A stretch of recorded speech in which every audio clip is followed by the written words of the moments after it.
I think Apple could be in big trouble, and in this video, I'm going to tell you exactly why, including talking about something you've probably never heard about that could have a serious impact on the manufacturing of existing and future unreleased Macs.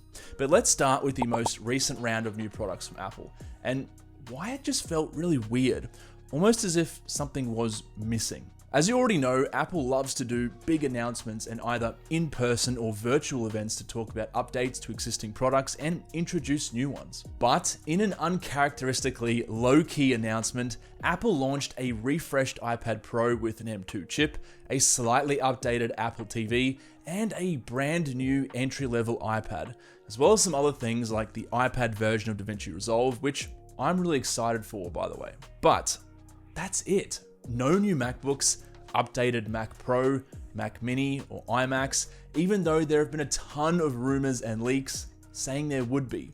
And no event at all. Seriously, Apple just took their entire online store down for a few hours, and then poof, new products appeared out of nowhere. Now, this could just be that Apple didn't see the point in having a big event for what are relatively minor upgrades, but it could also be indicative of a much deeper issue. What if Apple did have some more products to unveil, like new Macs, but chose not to at the last minute, and instead canned the entire event they had planned in favor of just clicking the publish button for new products on their website? That is an interesting idea, and I'm going to dive into that a little bit deeper. But first, a quick word from the sponsor of this video, Extra. Are you looking at replacing that crusty 15-year-old folding wallet you've been carrying around? If so, you're in the right place. Extra have designed the world's slimmest and smartest wallet with built-in RFID protection. They can hold up to 15 cards plus some cash, and you can access all of your cards at the click of a button with their signature quick card access. And you can easily track your wallet's location with either a built-in AirTag holder or Extra's solar-powered tracking device. Each Extra wallet is made from environmentally friendly and high quality materials like Italian leather, space grade aluminum, and carbon fiber. I mean, it's basically the James Bond of wallets. So make sure you check out the link in the description below and use code CreatorTech for 25% off. So I did a little digging to find out some potential reasons why Apple may have scrapped the launch of any potential Mac products for this launch, and I came across something very interesting. Just a few days ago from the publishing date of this video, the Biden administration in the White House issued sweeping restrictions on selling semiconductors and chip-making equipment to China, an attempt to curb the country's access to critical technologies. Now, if you're not sure what a semiconductor chip is, a quick Google search will show you. They're basically the brains of modern electronics, and they're used in pretty much everything these days. Phones, fridges, military hardware, cars, and also computers. The US is basically trying to make it very difficult for China to produce their own high-performance computer chips. And on top of that, these new rules also effectively prohibit US persons from supporting the development or manufacture of chips covered by the restrictions. This puts US nationals in Chinese chip-related companies in a very difficult spot. Now, if you didn't already know, there's a lot of US involvement in China when it comes to manufacturing technology like this.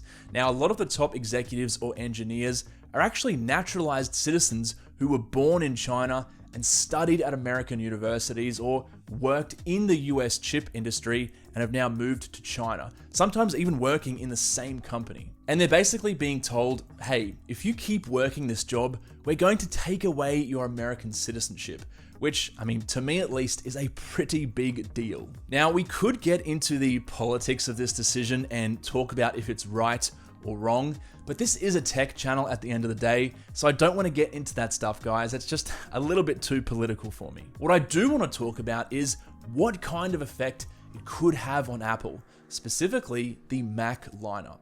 Firstly, the total size of the chip-based industry that might see substantial disruption with the new rules is around $550 billion.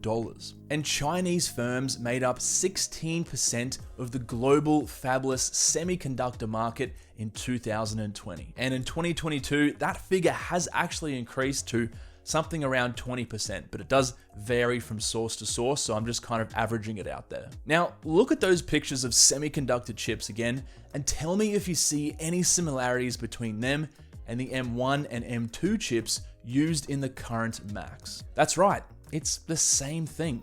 Now, the tech enthusiasts among you might think, how is this going to affect Apple? I mean, their chips aren't made in China. Well, the simple answer is it's not going to directly impact Apple.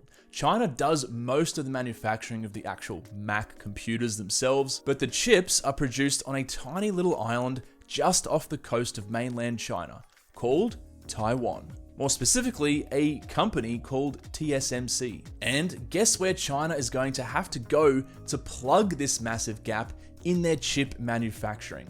That's right, Taiwan.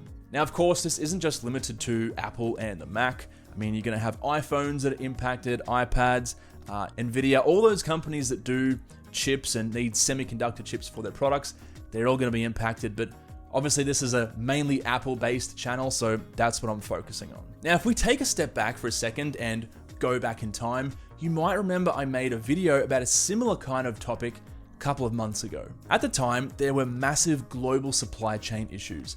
For example, just to buy a standard 40-foot shipping container went from around $2,000 to $10,000. There was also the big flash storage contamination issue earlier this year, where 6.5 exabytes of SSD storage basically had to be thrown out. That's 6.5 billion gigabytes of SSDs literally just chucked into the bin. And on top of that, there was and still is a global chip production shortage.